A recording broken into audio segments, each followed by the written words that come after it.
Es como venirles a chingarles la tarde, es como venirles a chingarles el ánimo, pero no me hacen caso, siempre me programan después de un concierto, carajo, y eso es así como chingado, estaban animados, bailando, la chingada, y ahora les venimos a hablar de chingaderas, ¿no? O sea, ahora venimos ya que estaban animados, ahora venimos a que pongan los pies en la tierra y no a bailar, sino a conocer parte de esta historia de nuestro país que ha sido negada hasta el cansancio.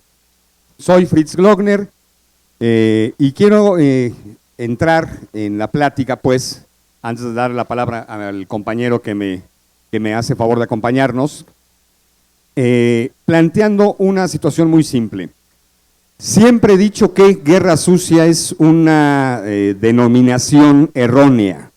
Siempre he planteado que académicamente, como deberíamos de enumerar este periodo de la historia de nuestro país, es como guerra de baja intensidad. Debido a que incluso hoy en día guerra sucia es un término que utilizamos para calificar la mierda que se tiran en las campañas políticas, por ejemplo. Hoy en día le denominamos guerra sucia aquel intento de desprestigiar a Andrés Manuel, o cuando se descubren las casas de la presidenta del PRD, o cuando se tiran mierda a los candidatos, se le denomina guerra sucia. Por lo tanto, hemos banalizado pinchemente el término de guerra sucia. Y para denominar lo que estamos hablando, lo que venimos a hablar de la gran tragedia de desaparecidos, de asesinatos, de represión en la década de los años 60 y 70, insisto en que lo correcto es denominarlo como guerra de baja intensidad, que fue la estrategia que el Estado mexicano aplicó, implementó, desarrolló en nuestro país. Entonces, nuevamente, quiero hacer esa precisión sobre lo que tiene que ver entre guerra sucia y guerra de baja intensidad. Ha habido muchos académicos que me critican esta postura, planteando que guerra de baja intensidad es un terminajo que se utiliza a partir de 1982, cuando Ronald Reagan asume la presidencia de los Estados Unidos. Se ha demostrado que no es cierto.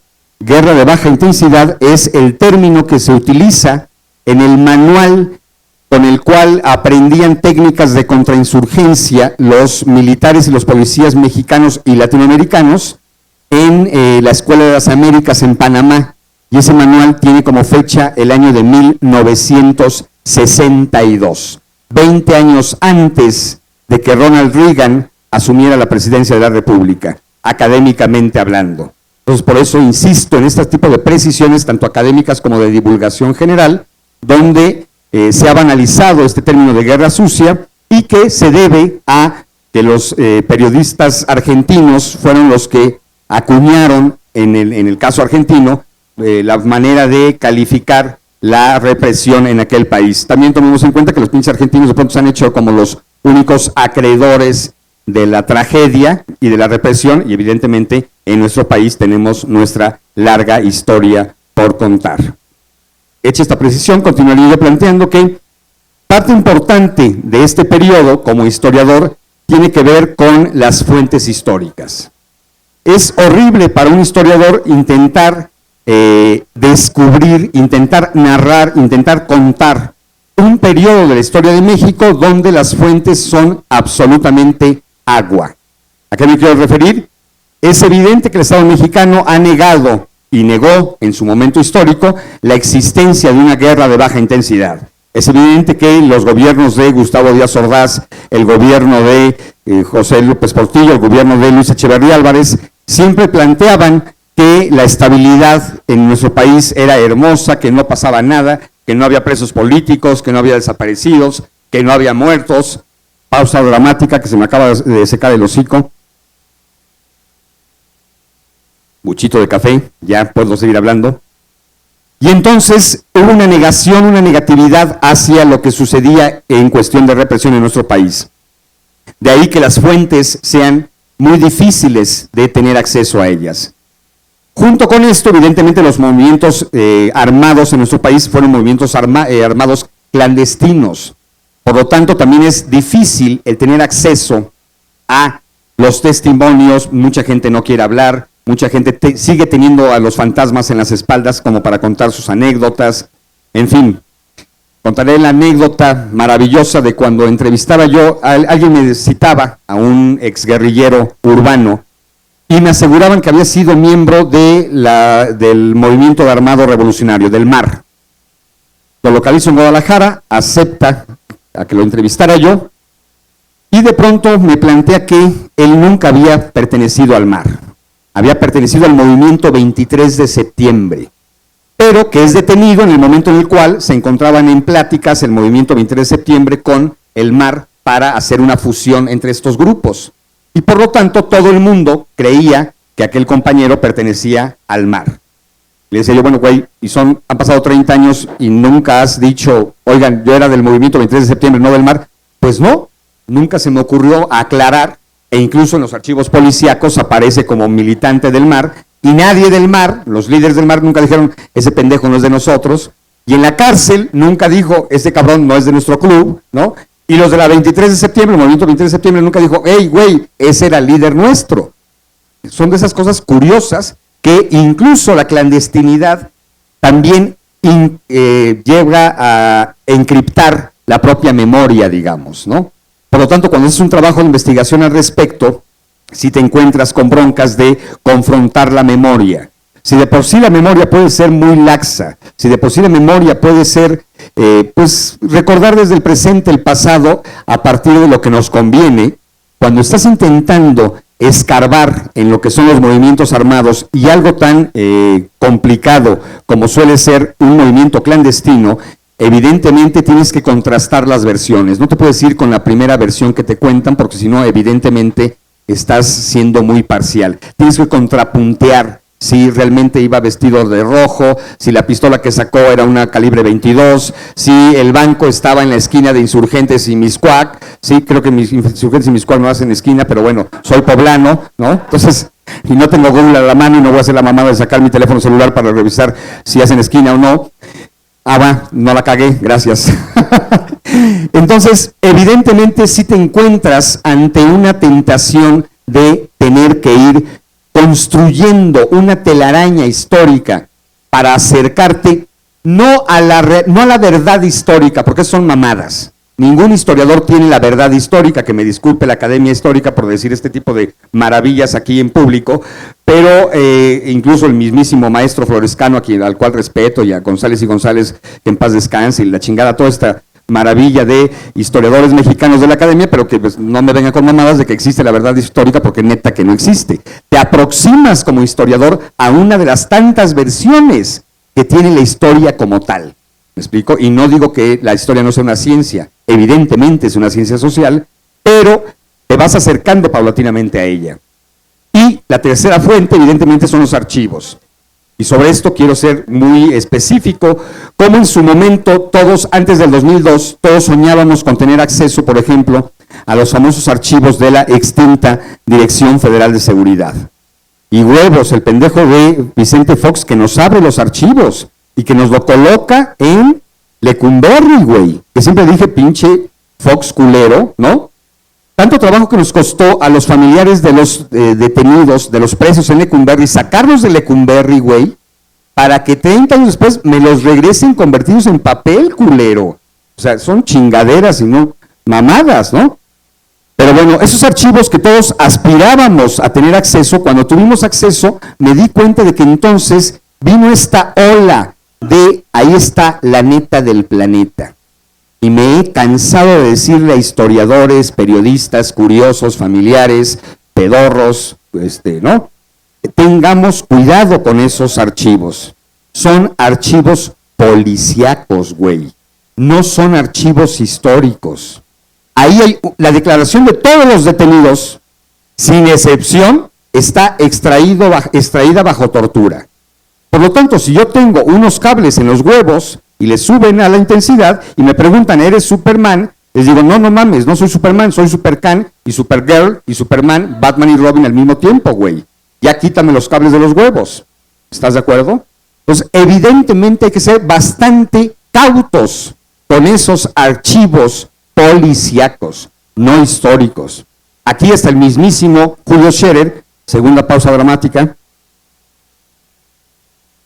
Don Julio Scherer, que mucho respeto, Pero su libro, por ejemplo, el de Los Patriotas, cuenta con errores garrafales historiográficos debido a que precisamente se fue con la finta de que el archivo policíaco sobre Lucio Cabañas era la neta del planeta, que incluso, no sé si lo recuerdas, hasta la propia fecha de la muerte de Lucio tiene errónea el libro de Los Patriotas del mismísimo y muy venerable Julio Scherer.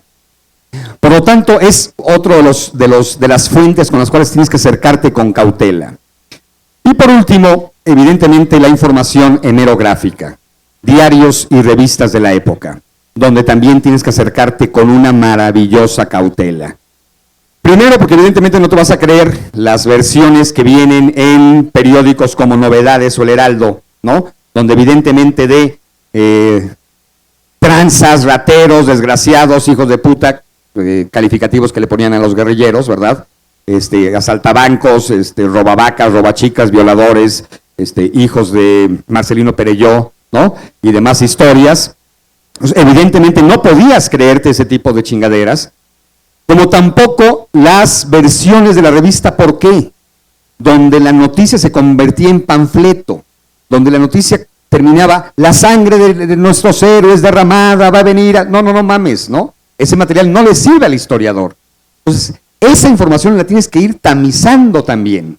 Entonces, si el historiador siempre tiene problemas de acercarse a las fuentes históricas, cuando intentas ser historiador de la guerra de baja intensidad en México, tienes un triple compromiso, tienes un triple conflicto, tienes un triple reto y evidentemente les puedo asegurar que tienes una triple diversión donde tienes la capacidad de, si no eres lo suficientemente creativo, terminas siendo un pinche historiador más de la academia pinche para que solamente te lean tus cuates y no se divulgue, como pretendemos muchos historiadores, crear historias de fantasmas y no de cadáveres, como es lo que hace por lo regular la ciencia histórica en nuestro país.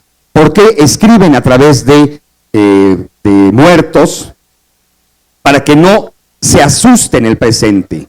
Es evidente que si escribes construyendo fantasmas, los fantasmas sí hacen bu en el presente y te cagas. Y actúas en el presente y reflexionas que el pasado tiene que intervenir en el presente y por lo tanto tienes que actuar como tal. Pero la ciencia histórica en general, que es lo que se ha dedicado a hacer, a escribirnos historias de cadáveres donde todos son venerados, donde todos son estatuas, donde son tumbas de mármol y evidentemente no asustan y no intervienen y no tienen incidencia en nuestro presente. Yo dejaría hasta aquí para darle la palabra al compañero y no seguir echando mi perorata, y espero que tengamos tiempo de preguntas, dudas, respuestas, canciones, chistes y demás anécdotas. Compañero, por favor.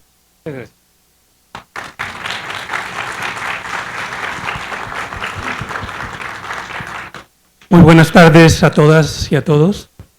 Mi nombre es Nicomedes Fuentes García, vengo de Acapulco.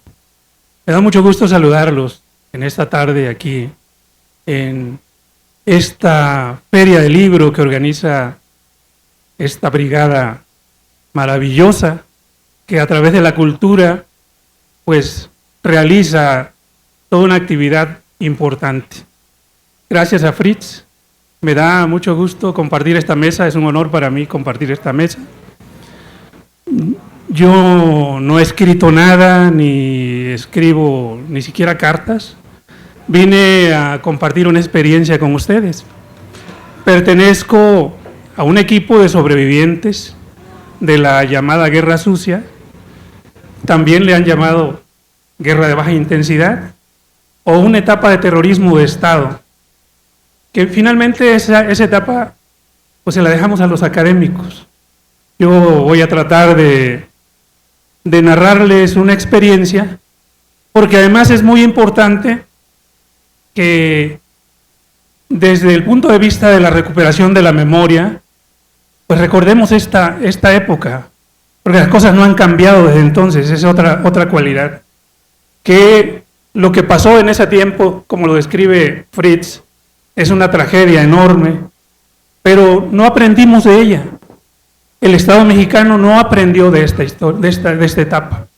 Se continuó realizando las mismas prácticas desde entonces. Entonces, como se llame esa época, se sigue realizando hoy en día, se siguen muriendo nuestras generaciones, siguen siendo carne de cañón nuestros jóvenes en todos los rincones del país, y no se diga Guerrero. Yo vengo de Acapulco y pues está terrible el estado de Guerrero, por supuesto. Pero bueno, le vamos a entrar a este tema. Fritz lo describió: masacres, como preámbulo, estudiantes en 1968 y en 1971. En Guerrero, masacres de padres de familia y profesores en Atoyac el 18 de mayo, que dieron pie finalmente pues, a la guerrilla del Partido de los Pobres, encabezada por el profesor Lucio Cabañas.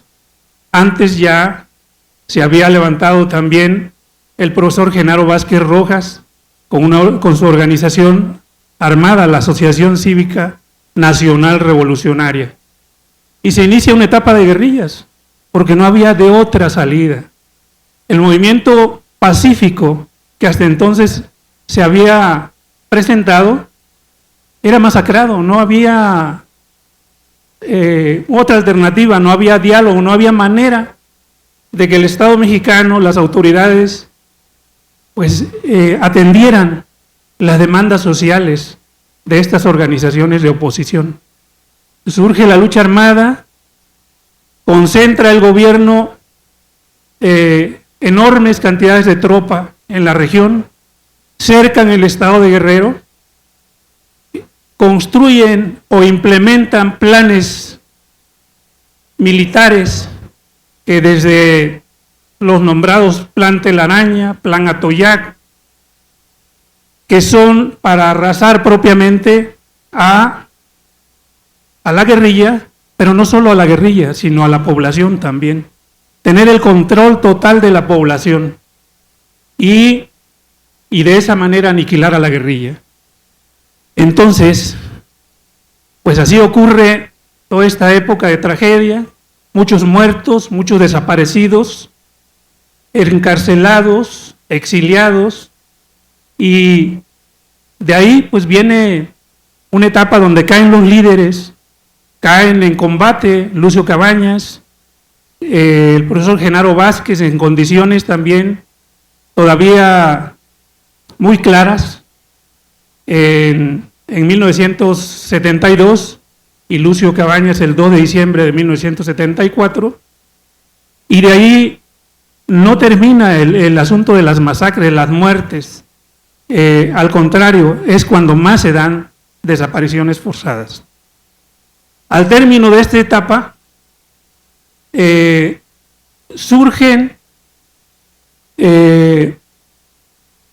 instituciones, como es el caso de la Comisión Nacional de los Derechos Humanos, para investigar esas violaciones a los derechos humanos, esas desapariciones forzadas, y forzadas precisamente por el trabajo de los familiares, que nunca dejaron de buscar a sus familiares desaparecidos.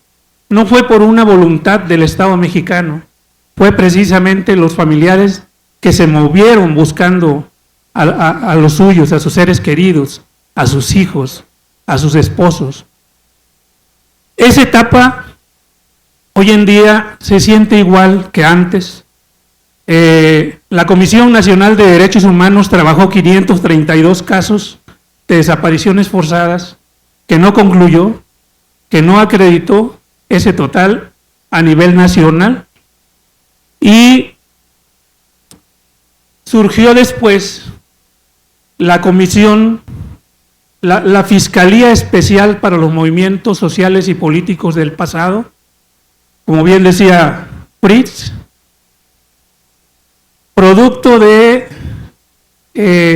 una decisión política del nuevo presidente Vicente Fox, y que finalmente no hubo un informe tangible que convenciera a los familiares, que le diera satisfacción a los familiares.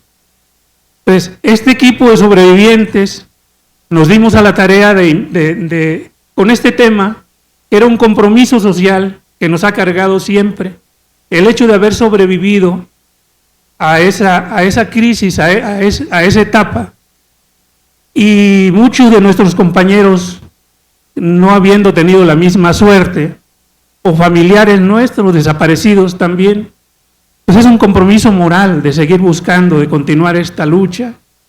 Y entonces decíamos, bueno, ¿qué hacer? Y decidimos buscar la forma de formar una comisión que fuera autónoma, que buscara, que continuara buscando desde espacios legales a estos familiares desaparecidos. Se creó la Comisión de la Verdad en el estado de Guerrero. La Comisión de la Verdad pues tenía un tiempo límite para desempeñar su actividad, eran 2 años y medio. El tiempo se hizo añicos, se terminó muy rápido y se trabajaron finalmente 512 casos que se entregaron a las autoridades. Se localizaron el resto de 2 personas desaparecidas del 8 de septiembre de 1974, hace 42 años. Se exhumaron los restos de estas 2 personas. No se conocía quiénes eran, por supuesto. Fue todo un trabajo de investigación, de confianza entre la gente, que fue aportando información cierta, que dio como resultado la localización, y se emprendieron las acciones de exhumación. Se les puso un nombre a estos restos, G1 y G2, de acuerdo al orden en que fueron localizados. G1 primero, G2 enseguida, un mes después. Era el nombre que les puso la Comisión de la Verdad. G1 quiere decir guerrillero 1 y guerrillero 2 respectivamente. Eran guerrilleros del Partido de los Pobres que murieron en combate en un cerro cercano a la comunidad del Posquelite, municipio de Coyuca de Benítez, Guerrero, en la sierra entre Coyuca de Benítez y Atoyac de Álvarez. Un cerro que ahí se le puso por nombre, junto con la comunidad, decidieron que ese cerro se llamara el Cerro de las Clavellinas, dado que era el árbol predominante ahí, árboles grandes de clavellina, que eran los que más había en ese lugar. Entonces, Cerro de las Clavellinas, por tener una referencia. Implicó el traslado de los restos a la Ciudad de México para practicarle estudios. Continuó la investigación, se obtuvieron datos de probables familiares, se localizaron a sus familiares y después se aportaron muestras de esos familiares para lograr su identificación plena por la vía genética, la vía científica, y resultaron los nombres de G1 es Eliseo Flores Vázquez y G2 es Martín Nario Organes. Eliseo Flores Vázquez, de la comunidad de Acuentla, municipio de Chilapa de Álvarez, en Guerrero, y Martín Nario Organes, de la comunidad de San Andrés de la Cruz, municipio de Atoyac de Álvarez, Guerrero. Una odisea para rescatar sus cuerpos, dado que la Comisión de la Verdad, sus restos, la Comisión de la Verdad había terminado su mandato en octubre de 2014, y las autoridades que los tenían bajo resguardo y custodia, dado que ya no existía la Comisión de la Verdad, se negaron de pronto de entregar los restos. Eso nos llevó muchos meses de trámites, de lucha, hasta que finalmente se logró la entrega de esos restos y fueron sepultados la semana pasada Gilberto Flores Vázquez en Chilpancingo el 6 de abril de este año en curso, y Martín Nario Organes el 7, al siguiente día, en Atoyac. Eliseo Flores Vázquez en Chilpancingo fueron entregados los restos a sus familias y les narro a ustedes que se produce una satisfacción enorme, principalmente para los familiares, de encontrar los restos de su familia después de 42 años. ¿Sí? Y bueno, una satisfacción enorme para este equipo, que ahora es un equipo de seguimiento a las recomendaciones que hizo la Comisión de la Verdad, de tener un resultado tangible, pues, de tener prácticamente, pues, pocos de los restos, prácticamente los únicos. Nos antecedieron dos que se conocía dónde estaban y era falta de voluntad política del Estado mexicano entregarlos.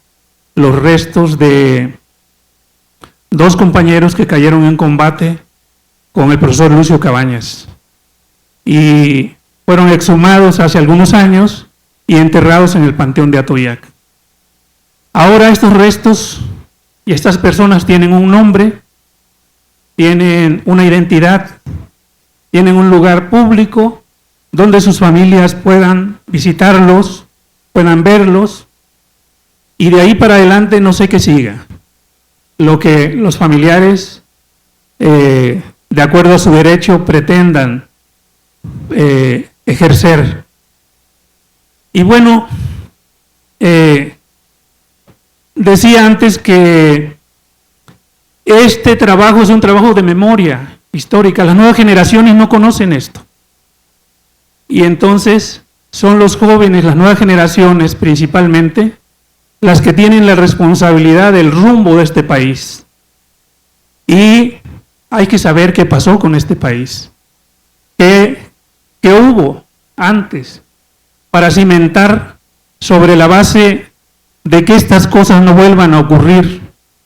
Pues construir un país diferente, ese que soñaron esos compañeros que cayeron en combate ahí, o los que soñaron, pues los líderes de esos movimientos sociales de aquella época, los que sueñan ahora muchos compañeros también. Creo que se vale, es importante soñar y construir esos sueños. Creo que pues yo le concluiría con la información de que en el afán de rescatar la memoria histórica, la Comisión de la Verdad trabajó también un documental que se llama Guerrero, Memoria y Verdad. Con este documental se pretendió darle voz a las víctimas, que el Estado mexicano ha querido que con el olvido se acabe este problema, se concluya este caso de las gentes que reclaman a sus familiares que desaparecieron en esa época. Y entonces es importante, como decía, ese rescate. Y ese documental es un trabajo importante de memoria histórica. La Comisión de la Verdad hizo un informe que por ley tenía que entregar, trabajó otros 5 documentos también, una reconstrucción de cómo estaba el escenario militar en ese tiempo en el estado de Guerrero, todos los cuarteles que operaron en ese tiempo y quiénes eran sus mandos en ese tiempo, los militares que estaban a cargo de esos cuarteles, que por supuesto participaron en la represión, ¿no? Y bueno, otro documento más que tiene unas 850 cuartillas, que pues la gente en general no la va a leer, más que los que estén interesados en conocer el tema, en conocer lo que se plantea ahí. Pero el documental sí, lo puede leer, lo puede ver uno en cualquier momento. Y entonces van vinculados. No se han reproducido estos materiales y hace falta trabajo. Hay un material que se obtuvo del Archivo General de la Nación. En el Archivo General de la Nación se instalaron 2 equipos de la Comisión de la Verdad para la búsqueda de información documental. Se encontraron declaraciones de compañeros desaparecidos, datos nuevos también. Es cierto lo que dice Fritz, es importante valorar. Quienes de alguna manera conocemos o vivimos esta historia, tenemos posibilidades también de analizar de manera crítica o con algún conocimiento de causa, pues lo que ahí ocurrió, lo que ahí se expresa en esos documentos.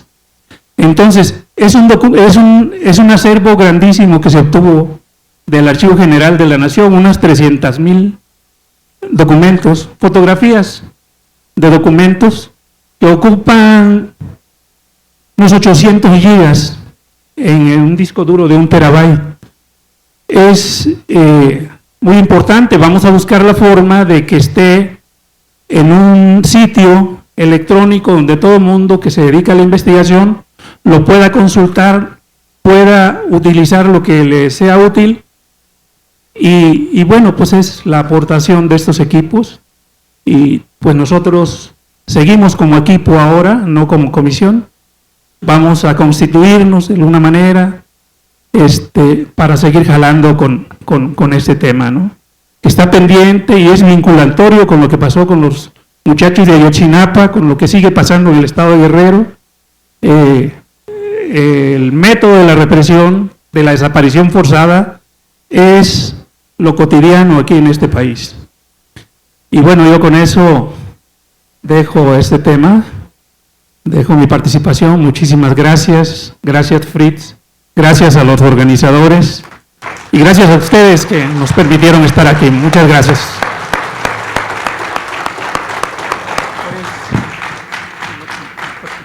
Como contexto genérico, les podría yo decir para cerrar, se supone que la guerra sucia en América Latina es mucho más conocida que la guerra sucia en México, por lo menos a nivel mundial. Y difiere un poco de ti cuando dices los jóvenes no saben qué pasó, es que tampoco los viejos, porque el cerco de la información generó que ni la gente que tenga hoy 60, 70 años sepa que estaba pasando en 1971, 72, la muerte de Genaro, 74, la muerte de Lucio, ¿no? La guerra de baja intensidad tenía que ver también con el control de la información. Pero bueno, se hizo escándalo mundial cuando Argentina da a conocer que las dictaduras militares habían practicado los famosos vuelos de la muerte. ¿Saben en América Latina dónde se practicó el primer vuelo de la muerte, por ejemplo? En las costas de Guerrero, 1972. En Argentina se practicó en 1974. O sea, el Estado mexicano es el primer Estado que lleva a cabo una práctica de desaparición de civiles a través de los llamados vuelos de la muerte, y ese país tiene como nombre Nuestro México, que estaba gobernado no por un militar, sino por un presidente civil, Luis Echeverría Álvarez. Primer desaparecido considerado, primer desaparecido político en América Latina, no se suscita en Argentina o en Uruguay, se suscita en el año de 1969, en agosto, en el estado de Guerrero. Curiosamente, los dos actos que han provocado escándalo a nivel internacional, cuando se da a conocer en Argentina, en Uruguay, en Chile, ¿no?, prácticas de las famosas dictaduras militares, curiosamente México ya había inaugurado estas prácticas de terrorismo de Estado o de guerra de baja intensidad o de guerra sucia, como le queramos llamar, ¿no? Pero México es el inaugurador, curiosamente, de estas prácticas de represión en contra de la sociedad civil, por ejemplo. Y esto se desconoce, por supuesto, ¿no? Para cerrar, plantearía yo que, por ejemplo, en nuestro país, entre 1969 y 1979 actuaron 39 grupos guerrilleros, entre urbanos y rurales. Hubo 39 grupos de guerrilla como tal en nuestro país en esos 10 años. Y he logrado contabilizar entre 3,800 y 5,000 desaparecidos o asesinados en ese mismo lapso.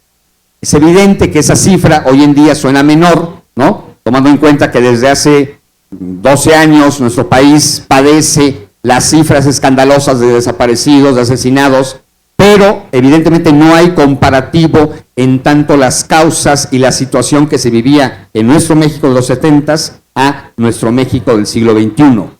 y tampoco es comparativo en función a los 25,000 de Chile o los 30,000 de Argentina, pero no se trata de batallas o de competencias numéricas.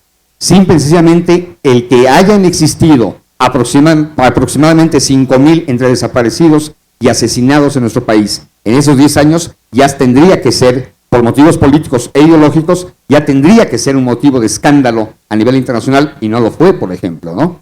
O sin duda alguna, el rescate de la memoria es tan interesante o tan importante que tiene que ver con los sueños, efectivamente, porque no estoy de acuerdo en aquel dicho famoso de que todo aquel pueblo que desconoce su historia está condenado a repetir los errores del pasado. Yo creo o soy un adicto de que todo aquel pueblo que no cuenta con su memoria o no cuenta con el conocimiento de su historia está condenado a padecer pesadillas. Y lo que tenemos que apostar es a los sueños. Gracias. ¿Tenemos tiempo de algo o sí tenemos tiempo de algo? ¿Preguntas, 2 preguntas, 3 preguntas? Bueno, antes, un par de anuncios. ¿Se va a rifar, Marina? ¿Se va a rifar? ¿Y cómo chingado lo vamos a rifar? El que la tenga, diría Perelló, el que la tenga más larga, ¿o cómo lo hacemos? A estas alturas soy práctica. Bueno. Todo el mundo con credencial de lector en la mano. Órale, ya valió UTS, uno que ya valió. Saquen la credencial. No, ya no, tampoco va a perder. ¿Listo? Digo, para que sea parejo, para que no vean. ¿Ok? ¿Listos? Bajen la mano, ¿ya todos con credencial? ¿Sí? Ok. El primero que suba la mano que se apellide Hernández. Madre. ¿Viste que soy práctica? Vamos a ver si es cierto. Hernández Jasso Carlos, muchas felicidades. Estaba pactado, cabrón. Bien, segundo comercial. No es de la guerrilla, no es de la guerrilla. Me pidieron que hiciera un comercial sobre, hay ejemplares que la maravillosa Brigada para la Libertad consigue de ultratumba. Ejemplares de los autores, consiguieron algunos ejemplares de mi novela Se nos hizo tarde, que no tiene que ver con la guerrilla, pero bueno, está a la venta algunos de los ejemplares que maravillosamente extrajeron, por si alguien quiere pasar a comprar, a 50 varos, o sea que baratitos. Bien, luego de que hice los anuncios y de que se llevó a cabo la rifa, preguntas de inmediato se paró un señor, sí.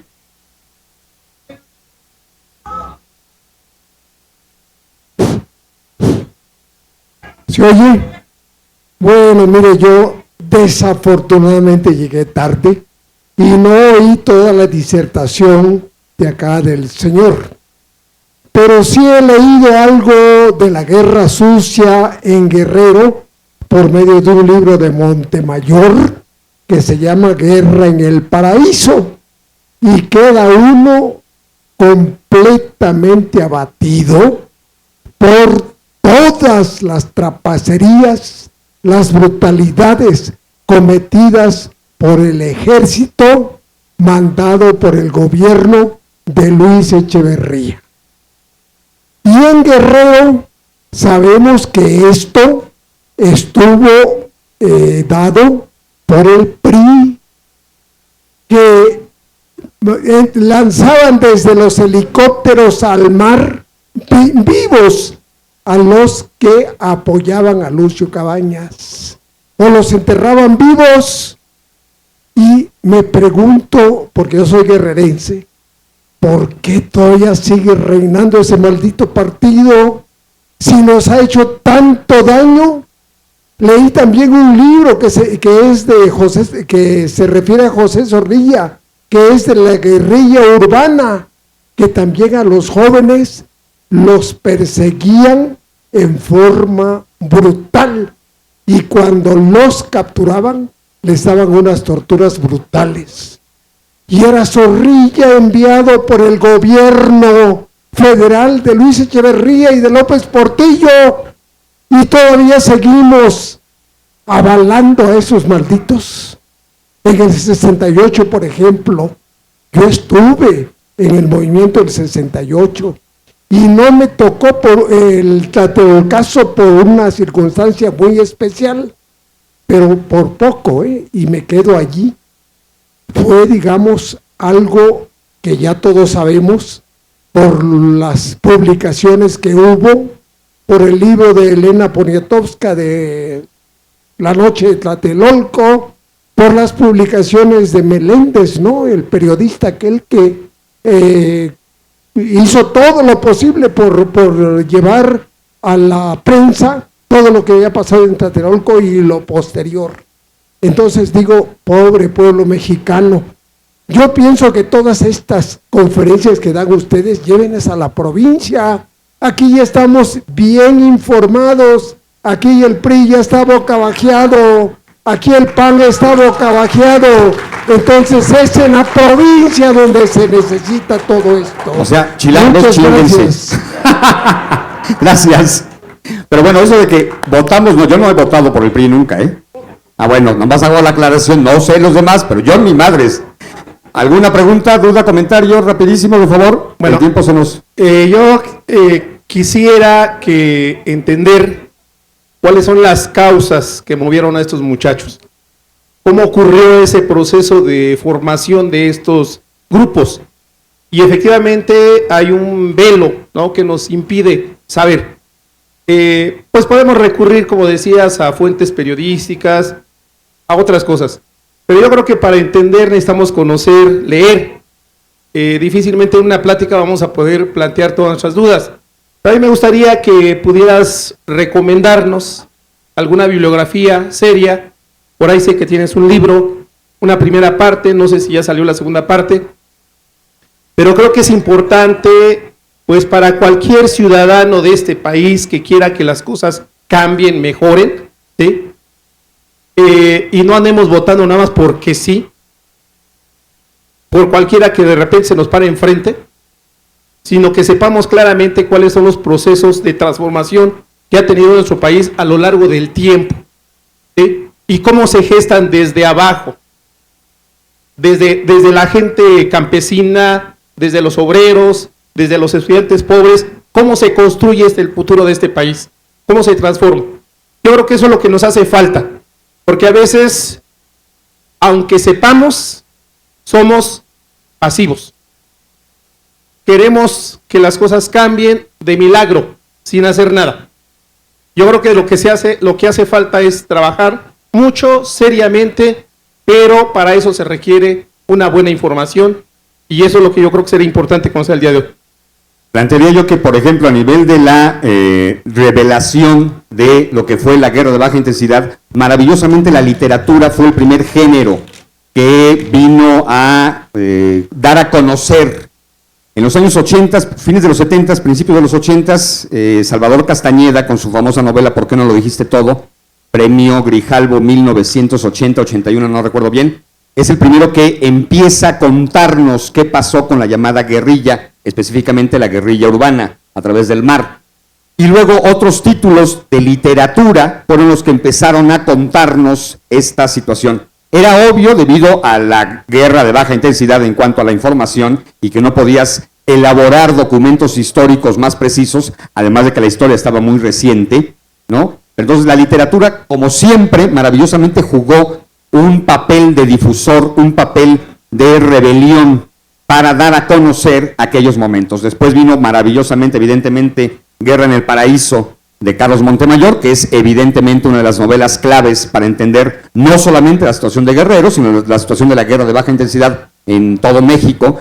Y vinieron varios títulos más, entre otros una novela mía, 20 de cobre, y posteriormente Memoria Roja, que es la historia de la guerrilla en México de 1968 a 1969, y se supone que este año, ahora sí, publico Los Años Heridos, que va de 1969 a 1978, narrativamente hablando, y espero ahora sí ya poder publicarlo. Me he tardado varios añitos, pero como sabrán, no es un tema fácil de elaborar, y por eso me he tardado, llevo 6 años atrasado con mi editorial. No se lo recuerdes porque cada vez que se lo recuerdan me mientan la madre. Sobre los motivos de por qué tomaban las armas, quisiera que participaras mejor tú que yo. Motivos, ¿por qué? El escenario que conozco es un tanto local, es el estado de Guerrero, y le diré que el estado de Guerrero, eminentemente rural, la mayor parte de la población en los 70s era rural, las ciudades eran pequeñas todavía, y entonces ahí se libraba una lucha de cacicazgos que concentraban la mayor parte de la economía y que además hacían de las suyas con los productos que eran abundantes en el estado de Guerrero. Digamos el café, volúmenes importantes de café, la copra y productos básicos que eran prácticamente autosustentables y autosuficientes ahí. Había lo clásico de los desastres naturales que no le pegaban a la población, pues la población tenía que comer, pues. Hoy en día un desastre natural provoca un caos en la población por esa dependencia alimentaria que se tiene. Y bueno, era de alguna manera el pleito del control de los productos a muy bajos precios. Los productores no tenían manera de tener un bienestar y que eran los generadores de la riqueza. Pero además la defensa de los recursos naturales, bosques, y más cosas que había en ese tiempo allá, pero sobre todo el autoritarismo gubernamental, la falta de libertades de la población, pues las autoridades estaban tan arraigadas, era muy fuerte el Estado, los gobernantes no se les podía decir nada, no se podía estar con ellos en contra para nada, ni levantar la voz para nada, eran sagrados, pues eran dioses ahí. De hoy en día, pues Peña Nieto no se la acaba con los grupos con todo lo que le gritan en los eventos de protesta, ¿no? Y además completamente desprestigiados. Era muy fuerte el Estado mexicano entonces, a todos los niveles, el ejército respetado, aún así de represivo como era, pues. Entonces, el asunto es que la respuesta a las demandas del movimiento social pacífico, pues le contestaron con balas. Y no quedó más a los grupos de contestarle en la misma forma. Surgió así el movimiento armado, como una necesidad de respuesta. Pero además, bueno, también con la influencia de los movimientos sociales de otros países. La Revolución Cubana influyó ideológicamente pues en los grupos de la guerrilla, por supuesto. ¿Sí? Es ejemplo de alguna manera de un pueblo que se levanta en armas en contra de una dictadura y que finalmente pues cambia, genera otro tipo de procesos. Pues aquí también influyó en toda Latinoamérica. Entonces creo que esas fueron las causas. Además la sociedad en ese tiempo pues, era muy sana, creo yo. En mi caso, yo estuve detenido en 2 ocasiones. La primera vez sin ninguna participación. Por azares del destino fui a dar una cárcel clandestina y de ahí pues me marcó la historia, ¿no? Porque de ahí no salí tan espantado y decidí entonces comenzar a participar en el movimiento social de esa época. Y bueno, años después, en el 74, me vuelven a detener, voy 3 años a la prisión, igualmente torturado, todo eso que se refiere Fritz y los que, después que se distribuye este documental que va a ser subido a una plataforma electrónica también para que todo el mundo lo pueda bajar, pues lo que señalan los testigos ahí es una tortura horrible. Pues eso fue lo que vivimos ahí. Causas, creo que la principal fue el autoritarismo del Estado, la represión a los movimientos sociales, la concentración en caciques, la concentración de la riqueza en unos cuantas familias de caciques, la autoridad regional que descansaba en los caciques precisamente. Los caciques tenían sus propios grupos de poder, pistoleros a sus servicios que aplicaban la justicia por propia mano, de acuerdo a sus intereses. Estas condiciones que generaron todo ese movimiento, que habría todo un malestar que desencadenó en el movimiento armado. Nos están haciendo señas, no obscenas, sino que se nos ha agotado el tiempo. Sé que hay más preguntas. Que queda un ejemplar, que se nos hizo tarde. Yo dije, nos queda un qué. Ya no queda cero. Queridos, mil gracias. Sé que hay más dudas, pero bueno, la memoria tiene que continuar y está en nosotros modificar el presente en función de aquel pasado que ya hemos padecido.